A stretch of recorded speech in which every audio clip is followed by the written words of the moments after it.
little low left.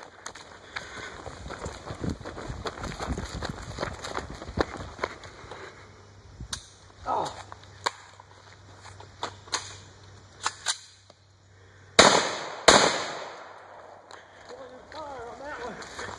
Yep, had a dead round.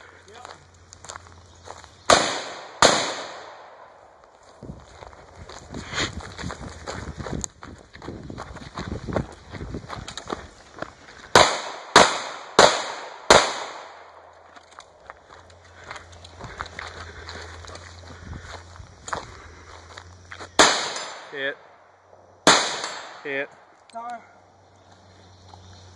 Alright, how you feel about that? Not a bad run. Definitely need to start practicing a little more with the pistol, but running the SPR 4-12 Nikon Buckmaster 2, Gunner profile fax and barrel 1/8 twist, Mega Arms upper and lower fours receivers. The gun weighs pretty much nothing. It's like toting around 16-inch carbine, but you get the added capability of an 18-inch barrel plus a magnified optic. Most definitely worth trying out, guys.